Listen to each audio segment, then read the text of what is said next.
All right, everybody, and welcome to another Sunday morning, a little bit different one today. We're doing, instead of a usual Sunday learn to skate, teach to skate, or to skate with friends episode, I'm not feeling super hot. I'm like, got a little bit of like a cold thing going on. And since it could be a cold, it could be anything else, I'm going to stay home, staying inside. I'm not going out, and I'm going to get tested for COVID very soon. But um, while I'm doing this, while I'm kind of hanging tight at home, I figured I'd still go live and talk to people and do some Q&A, chat about what freestyle boards are, what maybe questions you have about freestyle skateboarding or freestyle skateboards or just skateboarding in general or my life, whatever. So here we are, and it should be a fun one. I'm excited. I got a lot of questions on YouTube, on Instagram, on the YouTube posts. We're gonna like see kind of who hops on and get some questions answered. Chat with the chat. Hi, chat. Is it Mayor Make or Meyer? Is it Mayor or Meyer? You gotta help me out. It's Mayor, right? Hi, Mayor Makes. Coleman's been on here for a minute. Jack Lauer already in here. Baby, what's up? Pip, how you doing? Yeah, so we're just chilling. So like I was saying, I have like a little bit of a head cold. I'm pretty sure it's nothing, but we're getting tested just to be safe. And while I'm dealing with a little bit of sniffles, I'm trying to stay inside and be really safe so I don't get to be sick, even if it is just a cold. What are some of the specs of the new Waltz boards that are coming out? I guess we'll start with some chat questions. So new Waltz boards that are coming out, they should be out in February. Unfortunately, because of COVID-19 and everything that's going crazy with COVID right now, we are a little backed up, but they should be around mid-February. And one's an 8-inch double kick. One is a 7.6-inch double kick. So one is kind of similar to the Champion, a little bit different shape. And then one is a bit larger for people who've been asking for larger freestyle boards. So I'm stoked on that one. What's up, Ben Carter? Let's see, SF14. Yo, what's up? Yeah, Eric, what's up? Eric is always here, man. Thanks for being here. Let's see. Do I need my what? Questions. No, I haven't here. Oh. Yeah, thank you. Bye. Bye. Thanks, Lauren. Let's see. What freestyle tricks are doable on a 9-inch deck? Want to flash up my street game? I mean, any tricks? I don't know. That's up to you. I have friends who, like Connor Burke, for instance, used to skate a 9-inch board in contests, and he would have no problem. Guys like Derek Elliott are skating 8.5-inch boards, and they have no problem with it. I mean, when it comes down to like what's possible, what's not possible, it's really like hard to say. I think I prefer smaller boards because of just the style of tricks that I do, and I've kind of grown accustomed to like doing rail tricks on a board that's 7.6 inches wide. But when it comes down to it, like stuff like truck transfers, if you have the oomph, the kind of the height and the power to push those boards over, things like truck transfers are totally possible. Truck stands are totally possible. Stuff that Andy Anderson does. I mean, he's just kind of scratching the surface of a lot of like really tech truck tricks and stuff, but he has no problem on a 9-inch board that he rides. So there's a lot of options out there. Definitely just check out Freestyle and try to emulate it. Can you do a finger flip tutorial? Yeah, we've done one in the past. Me and Jacob have one on our site or on the YouTube channel that you're on right now that you can check out. That one's really great. Jacob kind of breaks down what we call a hand flip. So a finger flip that flips like a kick flip. And then I break down the heel flip direction finger flip, which is traditionally called a finger flip. And those two, I mean, I think that was probably the most in-depth one that we've ever done for a finger flip. I can definitely go back and make more in the future.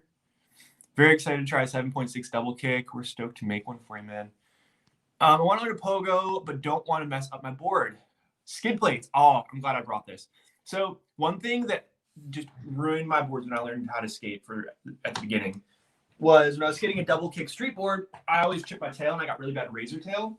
Now, razor tail is where the end of your board starts to get really, really sharp, kind of comes to a point, and it's not super fun because as soon as you get that razor tail, you can break your board by just scraping your tail. But if you're doing pogos, if you're pounding on it, you have even more likelihood of breaking that board, chipping it up.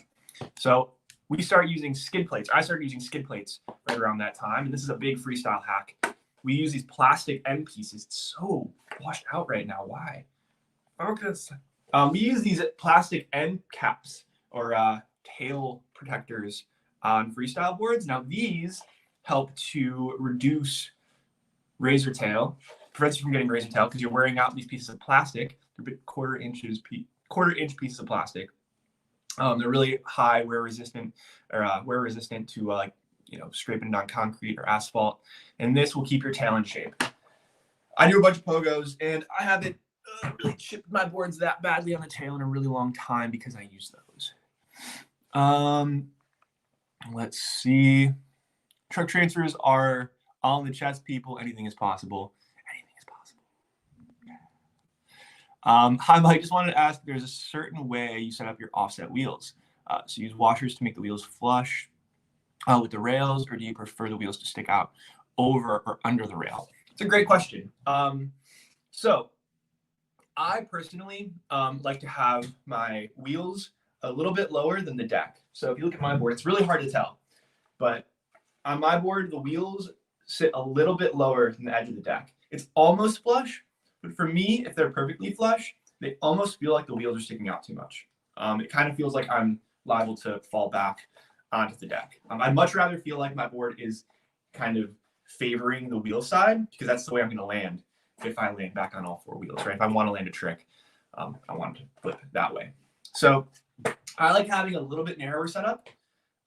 For the new wheels, I like to use actually 0 washers on the Ace 11 trucks, because the way the hanger is built, just the way the truck's built, you don't need a washer on the inside.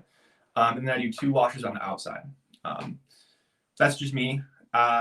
If you're riding, let's say, the snake wheels, so if you're still riding the last wheels, or even the blank emergency wheels that Waltz made earlier in this year, you can rock 2 washers behind each wheel, and they should make it basically how I ride my board. Almost flush, but a little bit narrower than the deck. That's a great question. I'm actually working on a little diagram and a kind of cheat sheet for freestylers, so that they can figure out these sort of hacks and break in their boards the way they like them a bit quicker. Let's see.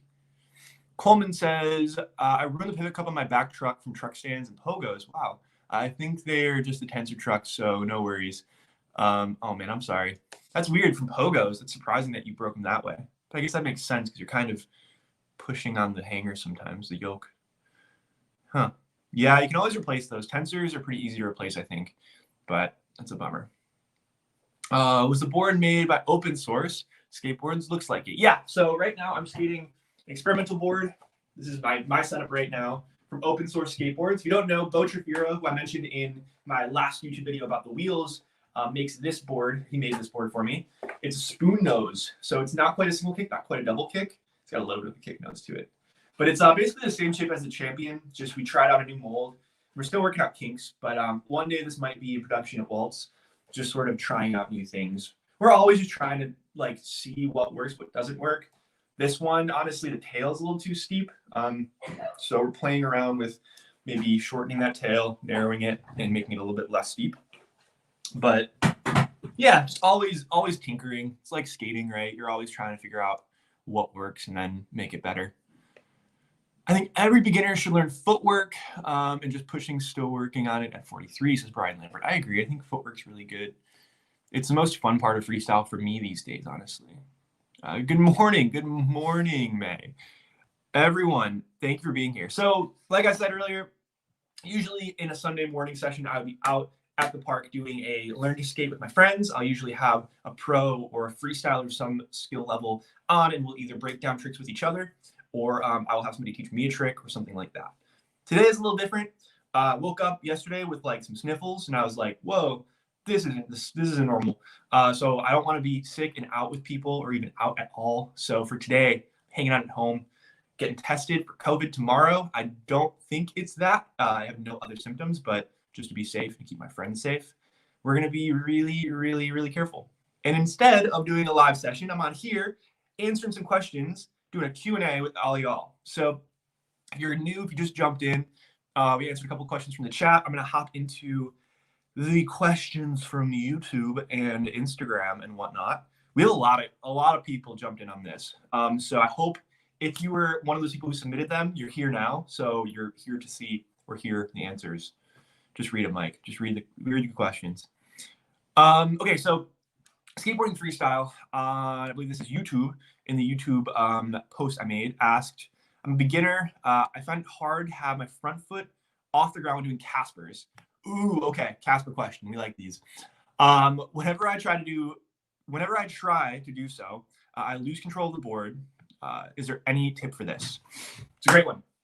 Also, yeah, I think you spell checked that as you typed it. It's like the most well-written comment I've seen on my YouTube channel in probably a year or two. So thank you for being good at typing. So Caspers are hard. So if you don't know, Caspers are a trick where you have one foot on the nose or tail of the board. The board's upside down and it's pinned to the ground, while your other foot is holding the board off the ground. You're kind of balancing on the tip of the nose or tail. Now, Caspers are kind of a strength trick. They're kind of a balance trick. They kind of take a lot of work. And quite a few people I'll see doing Caspers with their foot on the ground. So like I said, one foot is on the tail and one foot is, instead of holding the board up, it'll be on the ground flat. Now, I'll use this board because it's a bit smaller, keep it in frame. So Caspers are tough because you kind of have to lean onto that tail and it's a weird like kind of balance point. Now, it sounds like what you're having trouble with is keeping control when you're balancing on that foot. And I think the best thing to do is to work on, one, dismounting from Caspers with kind of the wrong, like, I guess not wrong, I don't want to say wrong, but try to work on the dismount, work on the second part of the trick that is going from here to here with that foot on the ground, right? And figure out the mechanics of getting that board up and over and back onto the wheels, right? That's the most important thing. You got to be able to understand how that motion works. Once you've got that down, though, you're really just going to want to lean back on that back foot and practice just sitting back on it. Don't worry about dismounting. Just think about having your foot down, like setting up like this, and then just lifting that bottom foot, we'll call it, the foot that's on the grip tape. And just sit there. Just try to sit there for a minute. Don't try to dismount. Don't try to like flip the board at all. Just sit there and put it back down. Work on that. Kind of work on those intervals of like a couple seconds of balancing. See how long you can go. See if you can sit back on that back foot for a while, and just try it out. But over time, like you will get kind of more strength in your back leg and a bit more comfort sitting back on that foot. And then you just got to work on being able to jump off of that back foot with all the power from your back foot to flip it over, which sounds daunting, might seem like it's a lot to do, but again, with practice and with just getting used to sitting back on it, that'll help. Another thing, if you don't mind gripping more of your board, put a little sheet of grip tape. You can see I have this little strip, like a little maybe like 3-inch strip on the bottom of my nose. Just helps my foot stay planted on that nose when I'm doing Caspers. That's a big help for me. I know that was kind of a game changer when I was learning these. Besides that, it's just a matter of getting used to it and kind of working some muscles that you don't usually work when you're doing like regular non-freestyle skate tricks. Take some time. Let's see, back to the chat. Let's see. Okay, so this is a good one. Zookmate, I don't know how to pronounce your name, I'm sorry, said, I saw your video this week about the new wheels. My question is, what is the difference between other wheels, shape, or duro? I only know that the knots are inside for easier rail stands. Okay, cool. I am going to actually hop off for a second and grab a different set of wheels. I totally forgot to get street wheels to explain this with. So everybody, please stay here. In fact, here's Lauren. Lauren, you want to hop in the chat and entertain people? Say hi. This is Lauren. She can say hi while I'm getting stuff. I totally forgot him. Hi. Welcome. I know nothing about freestyle, but I can tell you a lot about horses or dogs or eggs. We have at least 60 hard-boiled eggs in the house at any given time, mostly for Mike. I'll take a few once in a while, but when you're hard-boiling eggs, I would suggest putting the eggs in before the water is boiling and bringing it to a full boil. And after the water is boiling, leave it for 6 to 7 minutes. And then, that's pretty much how you hard boil an egg. Cool, I'm back. All right, Mike's back. Oh, Sorry, someone buddy. said tell us about Titan. Titan's doing great. Is it Mo? Yeah. Hi, Mo. Titan's doing great. This is... All right, bye. And I taught them how to hard boil an egg. Yeah. Thank you. All right. Wow. Oh man, what a great time. We're professionals here. We totally know what we're doing. See, so a street skateboard wheel, kind of what the wheels that you're going to see at most of your skate shops or any place you're usually buying your skate stuff, looks like this, right? This is kind of just one example. I think this is an old Momentum wheel, but a regular skateboard wheel is center set. Now that means that the bearings, there's 2 sets of bearings in each wheel. One goes on one side, one goes on the other side. They usually sit dead center on a wheel, right? So they're center set. The reason for that is you want the weight of the wheel to be, the weight that's put on the wheel to be dead center. Now, for freestyle, like you mentioned, they are offset. So the nut, the part that part of the truck, the axle nut, geez, I'm like running around so much. The axle nut usually sticks out on these sorts of wheels, kind of sticks out past the wheel. Now that's great and all, but if you're standing on the side of the wheel, if you're standing in a rail stand, it's not very comfortable if you have a big old axle nut sticking out. But these wheels, these freestyle wheels, cover up that axle nut. So you have a nice balanced platform to stand on. You have a nice kind of flat, like wide platform to put your foot on. If these wheels were center set, you'd be standing on the axle nut, and you'd also be grinding the axle nut into the ground every time you are in a rail stand, anytime you're standing on the side of the board. So the main difference, is just that the wheels are offset, so the bearings sit slightly to one side.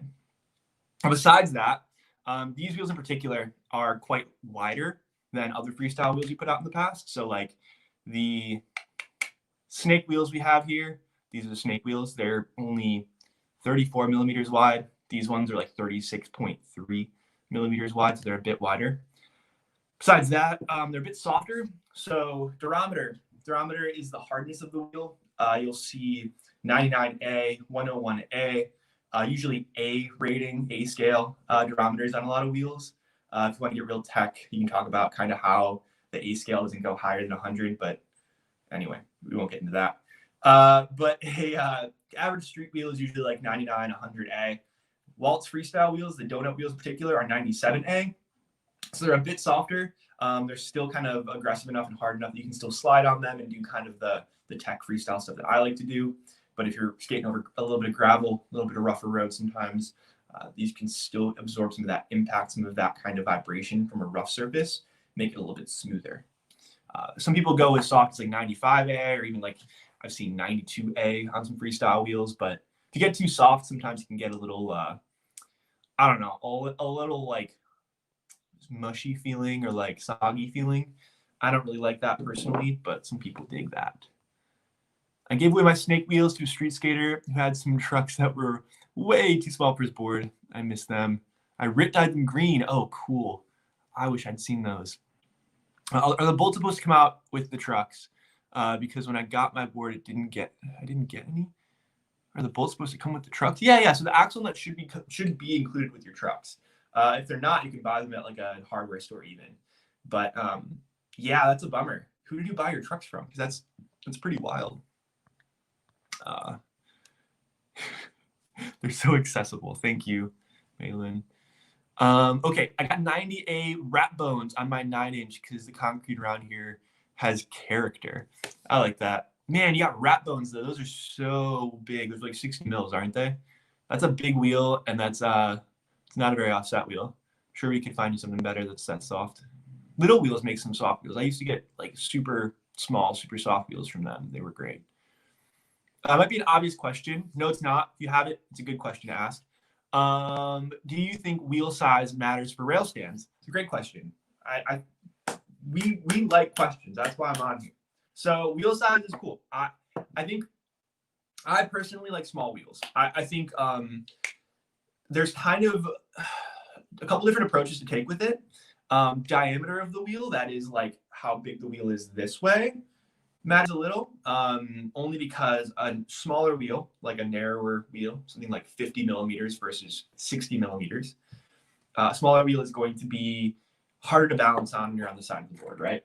You're just going to have less under your feet when you're standing on it this way, right? On a smaller wheel, a 50 millimeter wheel or like a 45 millimeter wheel versus a 60 millimeter wheel. However, they're going to be heavier. They're going to feel bulkier. So while they'll be more stable on the side of the board, they're going to feel like there's a lot more under you when you're doing your rolling tricks and other tricks. I like 54 millimeters because it's kind of right between large wheel territory and small wheel territory. All that's kind of, all that's kind of up to interpretation anyway, up to the rider to determine what's large or small for them. But for me, 54 feels like a good in between. But yeah, I think there's other factors that can kind of make even something like a 54 millimeter wheel feel more stable if you feel like it's kind of small for you. One thing that I really enjoy about the new Waltz wheels, I'm not trying to plug these more, but they stay wide, so you can see they're kind of more of a square shape, whereas these ones are very round at that front lip. So these ones kind of round out. And I don't know why it's so washed out in here, but if I turn the camera, maybe. Ooh. So the lip on these is a bit more rounded. It's kind of a radial shape. It's so washed out. I really like that for a more narrower feel. However, the new wheels, the donut wheels, are a bit more stable in rail stands, better for beginners, better for coconut wheelies and stuff. I like that. I actually got a question about that in the comments, which I might go over as well. Would freestyle wheels have any advantages or disadvantages when paired with street skating? I find the difference may be interesting if there's anything you can think of offhand. I find the differences may be interesting. Okay. Yeah, that's from Matthias Fincham. Is that how you pronounce your last name? Fincham? Anyway, I would say the only real downside to a freestyle wheel for street skating is they're going to be a little bit wider, maybe a tiny bit heavier. So they might feel like there's kind of more bulk under you. But besides that, I mean, lock-in shouldn't be much different. It's really like the inside face of the wheel, that kind of part that you usually use to lock into like a 50-50 or something, is really just similar to a narrower street wheel. So it's going to have that sort of aggressive sort of taper that you have in a like can't think of the bone shape, things like the V2s or something. So like a traditional street wheel. Besides that, there is the hardness difference. So 97A is going to grip a little bit more. So if you don't like softer-ish wheels for street skating, you might not like them, but I mean, they're opening up a lot of doors for you too. For instance, doing things like those rail stands, things like Primo slides, if you're into that, coconut wheelies, it'll make them way easier with something like this. One other thing though, I would suggest pairing these with a truck that's a 1/4 inch smaller, right? 1/4 inch smaller? Yeah. So if you're skating like an 8-inch board, rock 7.75 inch trucks with these wheels because they do stick out past the trucks, like you mentioned. So if you rock these with your current trucks and you're riding 8-inch trucks with an 8-inch board, these are going to stick out past the deck. Does that make sense? Hope so. Okay. So we have a personal experience here. Yeah, it grinds differently. Locking in can be off a bit, and other things are hard. The board gets heavier. Yep, and it flips differently. But yeah, you can get used to the problem. I mean, that's kind of the case for sure. Like a little bit heavier. Obviously, any change is going to change how your board feels, and then lock in. It will feel like it won't feel like a tablet wheel or like a conical wheel you'll get from force wheels or something like that. It's a little bit different shape, so it does change things a tiny bit. Let's see. I'm going to go back to the comments, the questions I've had in the YouTube channel and on Instagram. So bear with us for a moment, people. Let's see. Oh, this is a good one. So Max 10 says, do rail cuts actually make the rails wear out faster? So if you don't know, Waltz and some other people in freestyle have these things called rail cuts on their boards. It is inspired by the Hasse Lindgren Crowbar, is a board back in the day that came out from Schmidt Sticks, I believe. It's a freestyle board. But You can kind of see it on my board, although it's pretty worn out right now. It's actually starting to wear out towards the cuts. But the board cuts in here, goes straight, and then cuts out here. So there's actually a narrower section in the center of the board versus where the wheels are. It narrows out the center. Maybe you can see better on this side. Yeah. So those rail cuts are good for a couple of different things. For one, they look cool. I like how they look. They just make the board look different and interesting to me, and it makes me stoked to skate it when I look down at it. In addition to that, they help with kickflips. So you're doing freestyle kickflips, the ones where you hook your foot under and flip. Having that little cut in here gives you a platform to set your foot on to make it easier to hook under the board and flip it. Now, in addition to that, I find it has a little bit of influence on how much your board grips when you're sitting on the side of the board.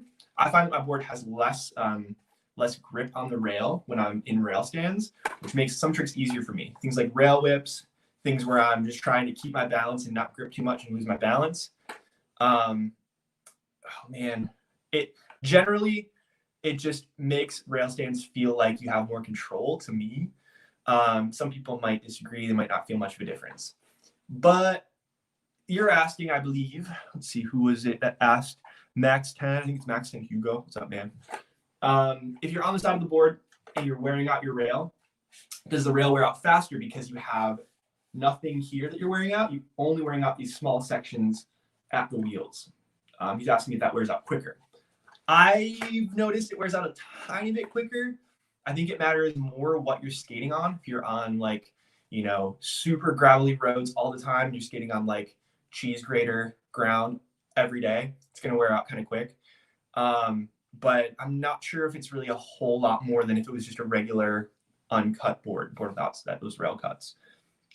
But yeah, if you think that's kind of a setback, I would definitely suggest going with a board that doesn't have rail cuts. We're actually going to have a whole line of boards coming out in February that won't have those rail cuts. So if you're not a fan of them, there's options for you. And there's plenty of other companies making freestyle boards that don't have them.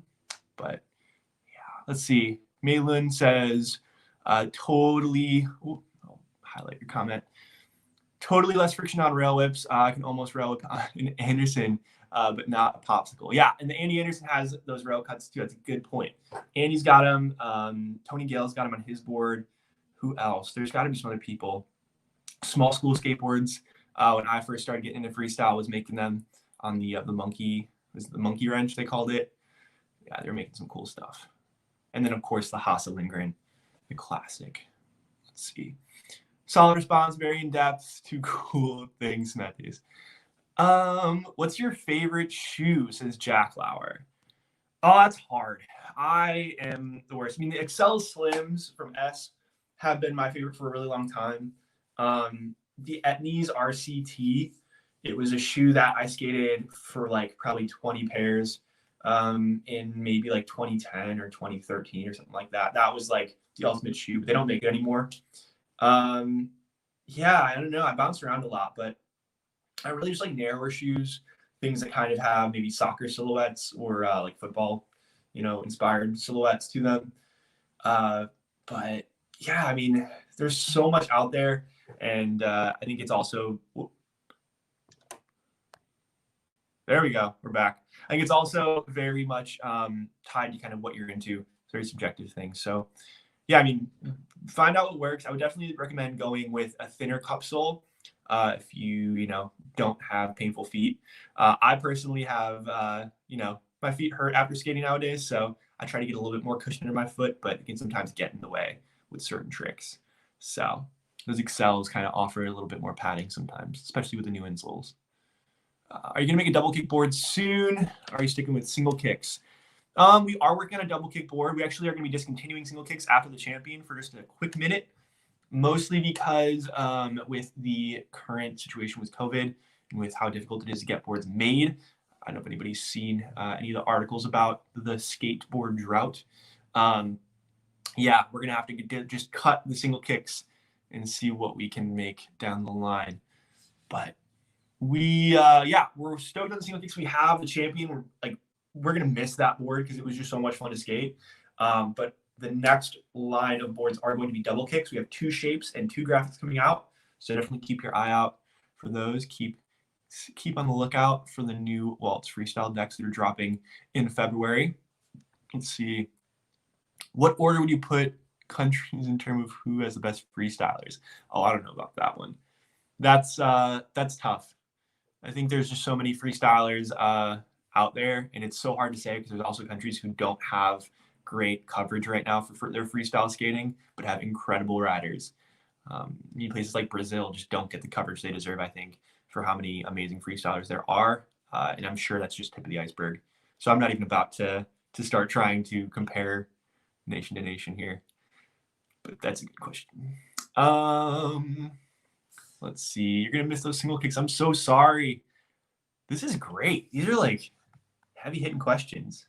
Keep them coming, y'all. Let's see. I have one on the gram here. All right. So the proto shape, we already covered that one actually, so I'm not gonna spoil any more about the prototype shape. Let's see. Freestyle blanks. Okay. So this is a good one.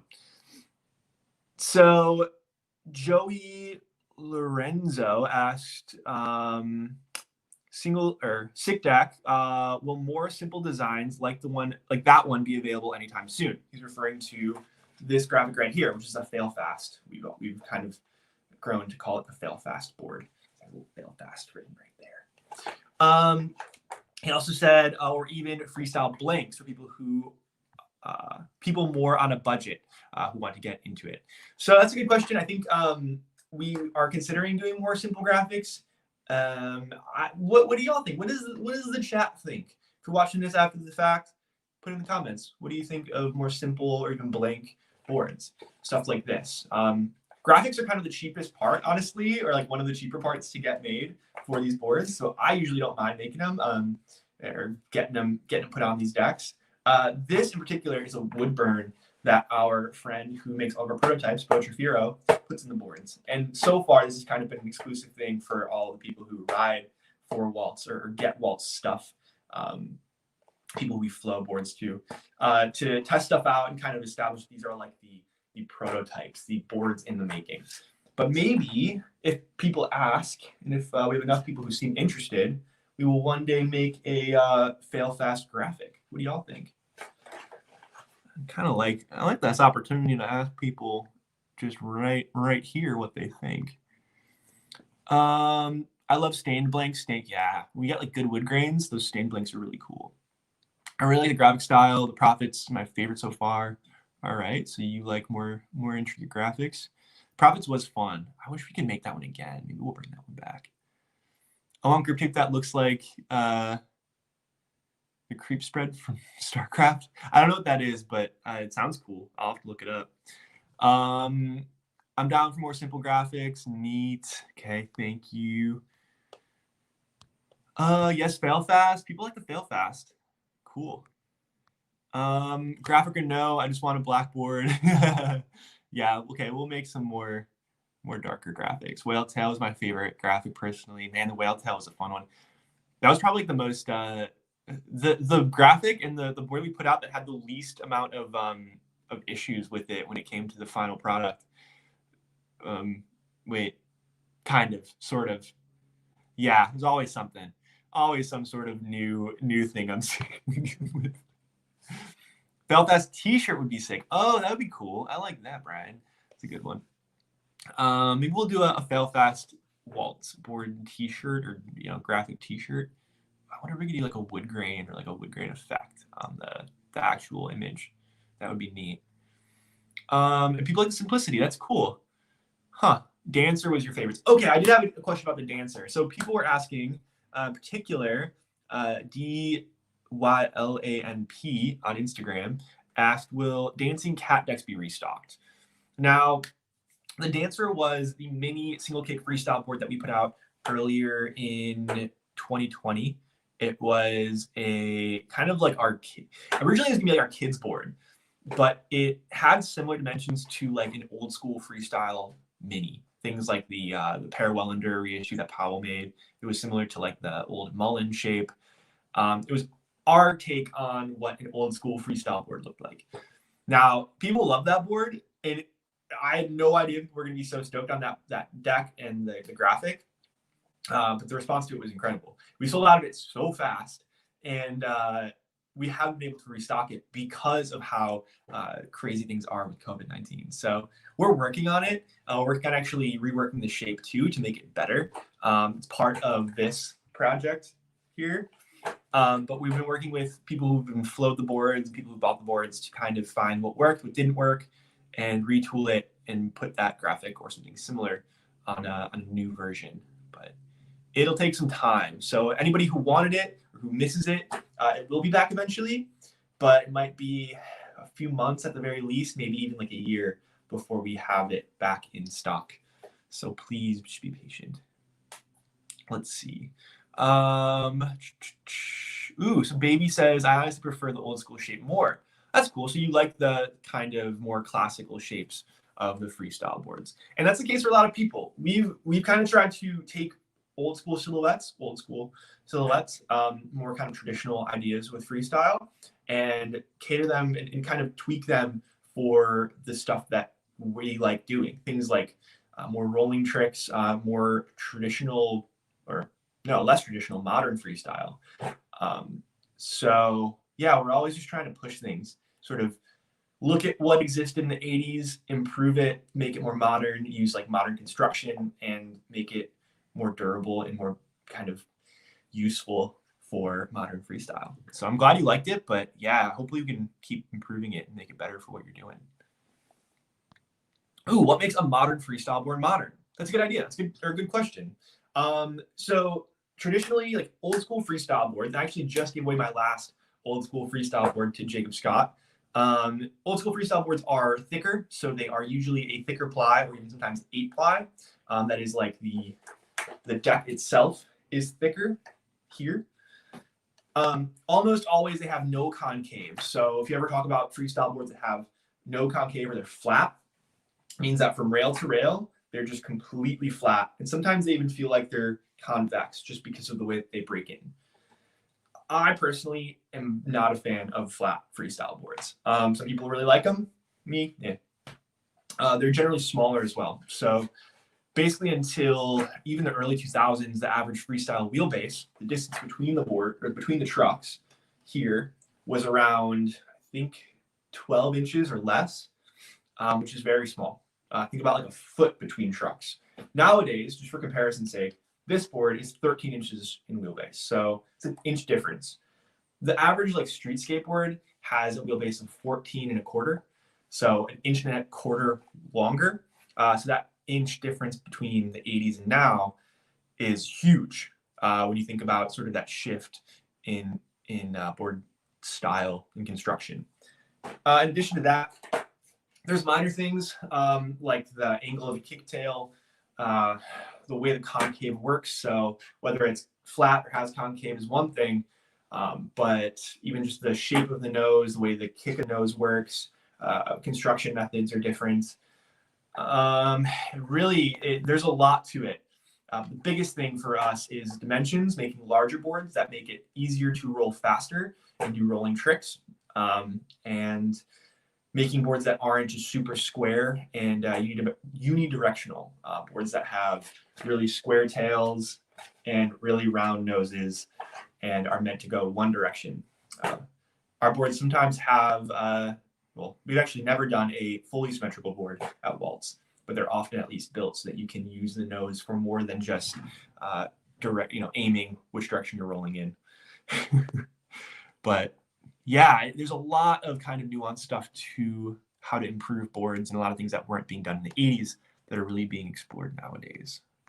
It's a long answer for a good question, but I'm glad you asked it.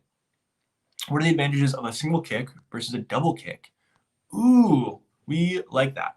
So single kicks are boards that have a flat nose. This is not an example of a single kick, but they usually have flat noses, totally flat, and kick tails. So this is the tail, and this is the nose on my board.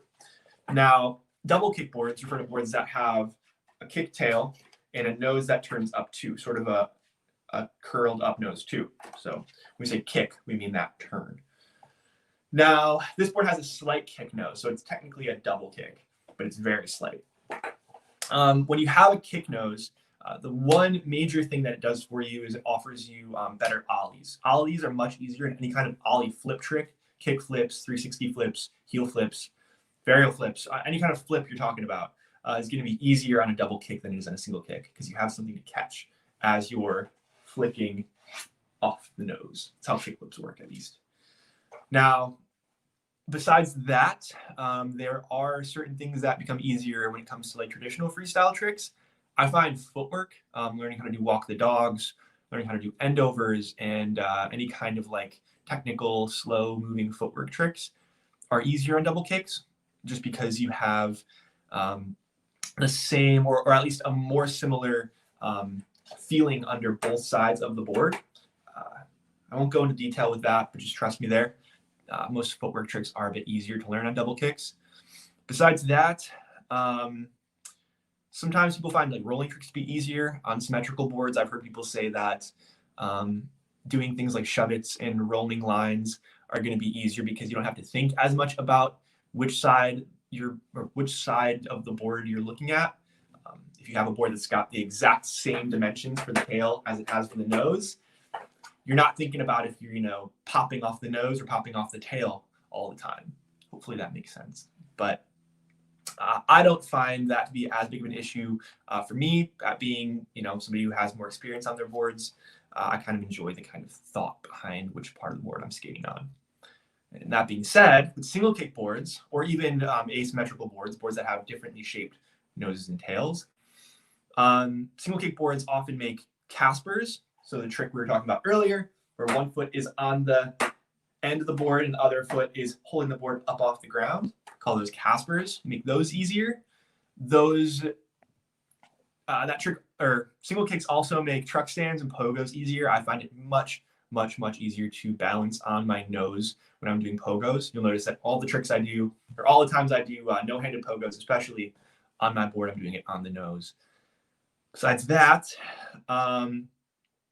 finger flips can be a bit easier because you are not, it's just an easier rotation. I won't get into the weeds with that one, but finger flips can be a bit easier, and then rail flips can be higher. So people who have a lot of experience with rail flips, flipping them more rotations is easier on single kicks, in my opinion, although they do flip higher. So if you don't have a lot of experience with rail flips, it might initially make it a little bit more difficult to learn them because the board is flipping so much higher off the ground on a single kick board.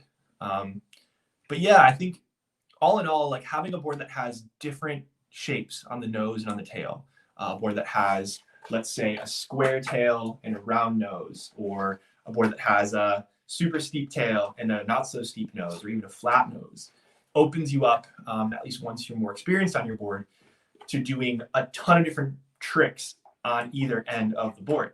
It's like going from having a tool that has one job, let's say, like, how do I explain it? It makes your board into like a Swiss Army knife, where you have, maybe pogos that you do on the nose of the board, but you have rail flips that you do on the tail of the board.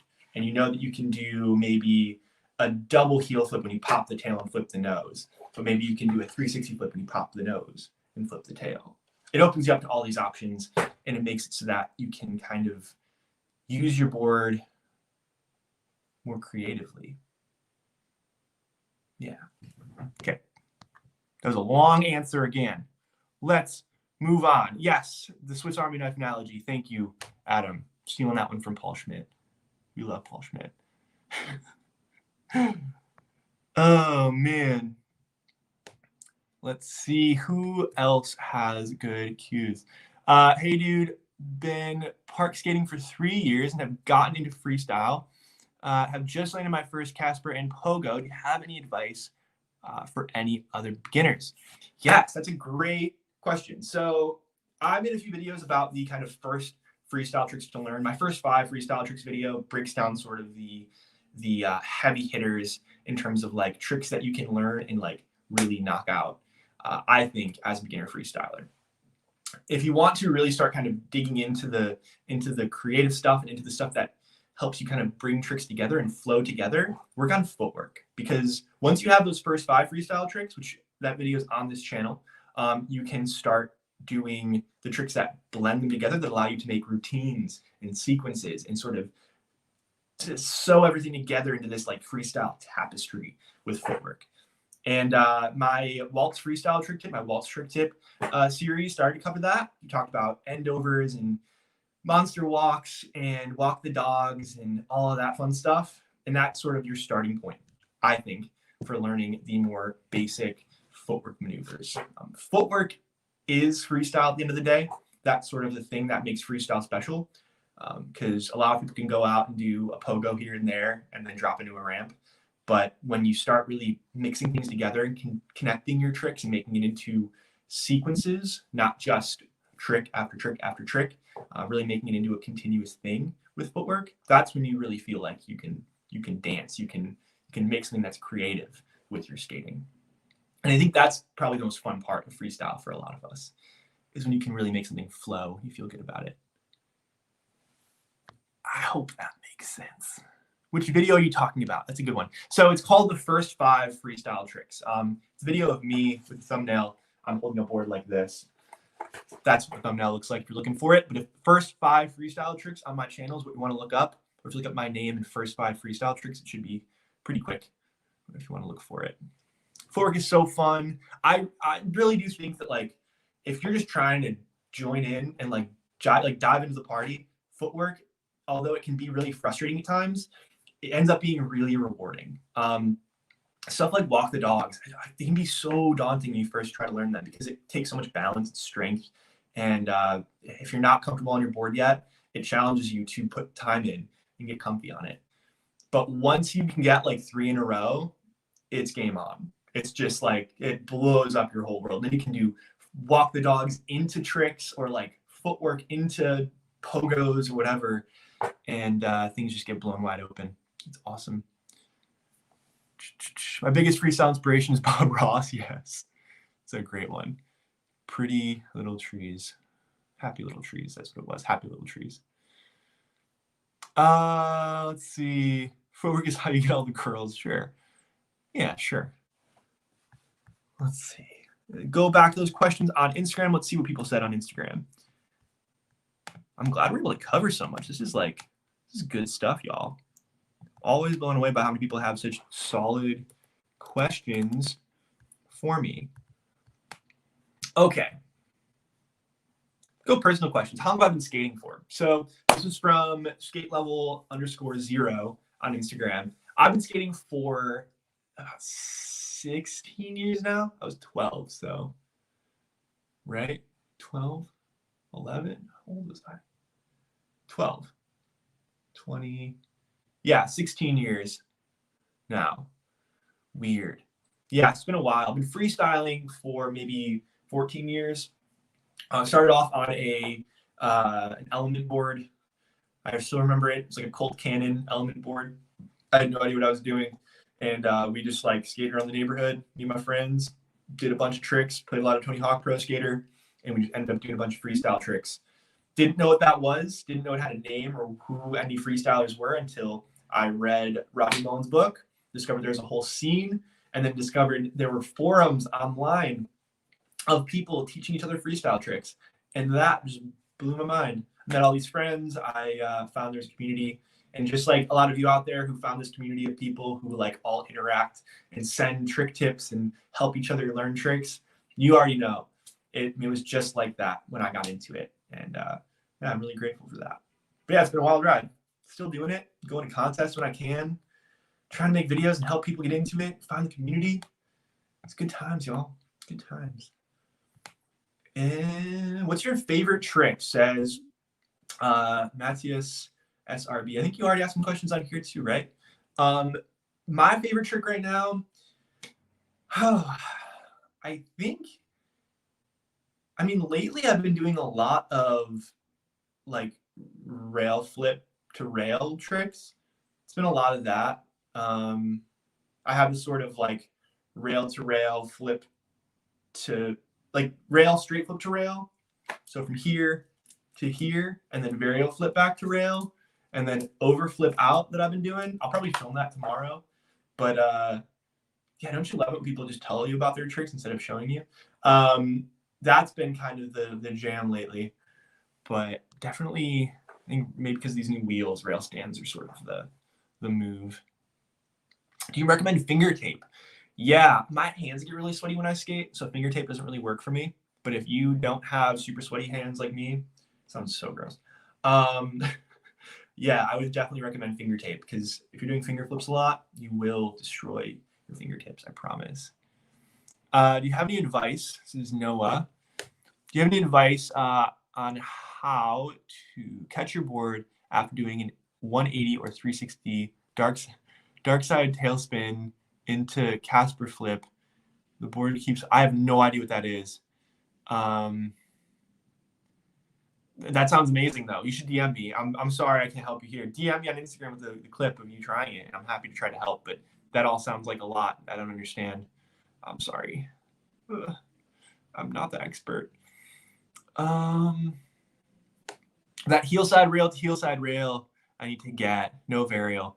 The heel side rail, that straight one is the easiest thing for me nowadays. Like, I'm not trying to boast either. It's just I don't know why I can't do varial rail flips to rail. I just can only do the heel side to heel side straight rail flips. I think the trick for me is where I usually put my foot for rail flips is like here, but for heel side to heel side straight rail flips, I'll put my foot like in here. I'll even sometimes angle it out a little bit. So having your foot closer to that wheel makes the flip a little bit more straight. Mo, you beat me to it. What did Mo beat you to? I don't know which one that was, which question that was. I too am a member of the Sweaty Fingers Club. I remember with the freestyle contests when we were skating for like 4 hours a day for 4 days straight. I would super glue my fingertips. So we would take just traditional super glue and coat our fingers in it, and it would get super scaly and gross. It was probably terrible for us. I would not recommend doing that. But that was like the worst case scenario when you're, skating that much, practicing contest runs, and you just had to have something so you wouldn't bleed. But go to a lot of those contests, you'll see skaters that have blood all over their boards by the end of the contest because they're just trashing their hands. Hi. Oh my gosh, you scared me. Sorry. Oh my gosh. Who's this person? Oh. Want to say hi? Lauren just like popped in the room and like I jumped like a foot off my chair. Hi. Hi. You want some eggs? Yeah, can you bring some? Hard boiled? Yeah, a bunch, please. Let's see. Yeah, good luck with those, Madeline. I hope you try the rail to rail. They're really fun. Bus driver says, am I the only one on street wheels? Explanation. I'm trying to stop myself from doing rail tricks because I can't make them flow good. Ooh, that's a good one. I mean, yeah, street wheels are great. Pete Betty skates street wheels. Is this Pete? You're not Pete. Pete Betty skates street wheels. Man, who else? Derek Elliott for a really long time skated street wheels. I mean, I think there's ways to make free rail tricks flow. If you look at guys like, oh man, Albert Koons, he had really good ones. Albert's skating is incredible, and he was able to like flow into rail stands. Connor Burke has made a huge effort to like flow into his rail stands more. Denham Hill. Oh man, who else? Sort of like there's creative ways to mix rail stands into things to flow more. But I definitely don't think it's wrong to skate street wheels or skate anything that works for you. The cool thing about freestyle is that within freestyle gear, people have so many things that really work well for them. We have so many different options for like wheel shapes and deck shapes and different things right now. But even beyond that, people find things and they hack things that work for their skating. You kind of always have to be trying out new things and exploring what makes tricks easier for you or what might make that new trick that you're aiming for easier for you. And it's not always going to be what's available in freestyle. Sometimes you got to like hack it and make it your own thing. That's why we made these at Waltz, because for me and for a lot of my friends, these made tricks easier. But yeah, maybe that's not the case for you. Good for you then. Keep trying stuff out. I wish I was Pete. I wish I was Pete too. Think about it every day. Pete's the best. Chris Castle skates street wheels. Yes, Chris Castle. There we go. Yeah, he has amazing tricks and he skates street wheels and does a ton of rail stands with them. It works. Let's see. Liquid bandage, says Brian.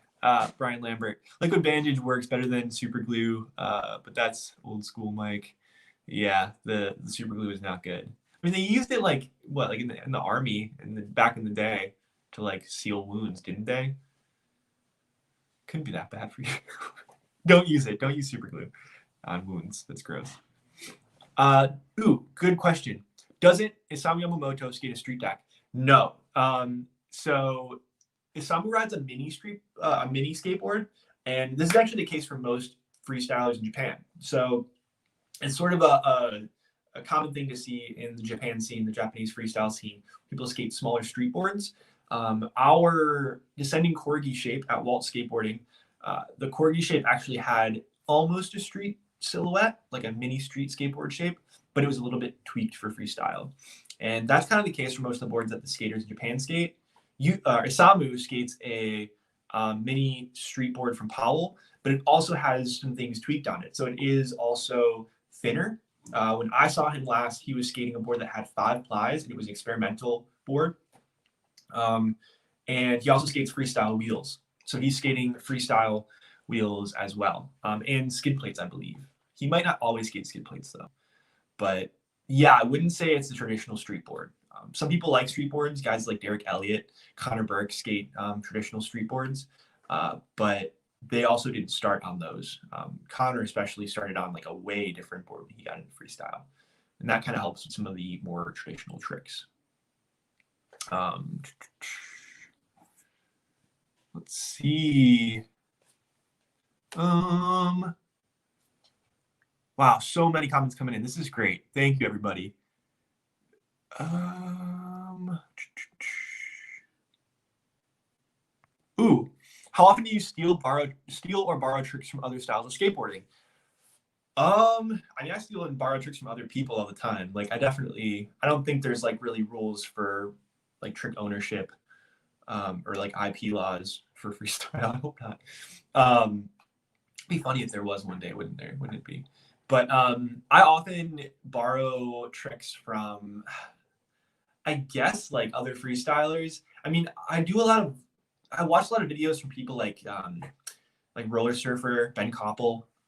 He goes by Roller Surfer on Instagram. He's amazing. I don't know if I necessarily steal tricks from him because a lot of his stuff is on transitions. But I mean, I'm constantly trying to like pick up ideas, like style ideas from people. I know like, oh man, folks like John Sawyer, another person who skates a larger board, he so often borrows, and I guess, yeah, but steal sounds so bad. I think he borrows ideas from people like is it Leo Valls, the guy who skates for Magenta. He does all like the crazy slidey stuff. And I know John's had a big impact on me and a lot of other freestylers.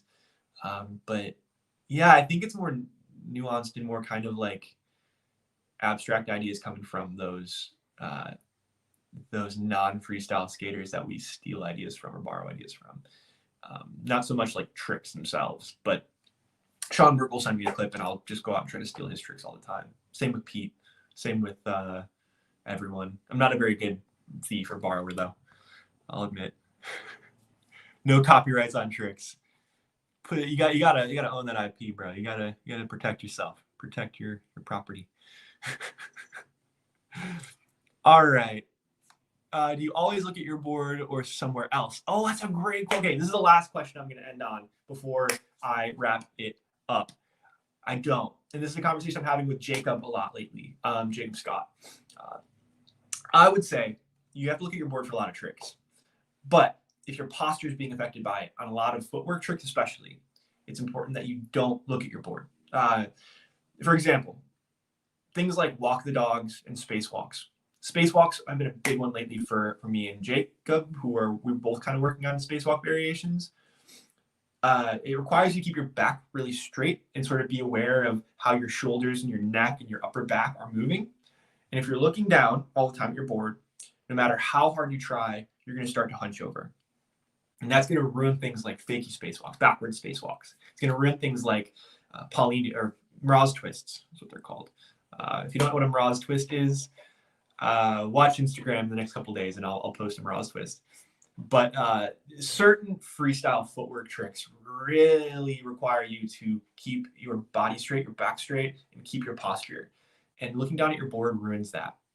So when you're a beginner, it's important that you know where your feet are going. And that requires you to look down. But as you start to improve and as you start to have more muscle memory and more comfort on your board, it's really important that you start thinking about that and experimenting with ways you can keep your eyes up, keep your back straight, and control your posture, whether or not that means staring at your board. So it's something to think about, something to play with as you are continuing to progress in your freestyle journey. I was called a Paulinho. It's not what we call it anymore. It's a Mirage twist. I think Simon Brzezinski deserves more credit for that one.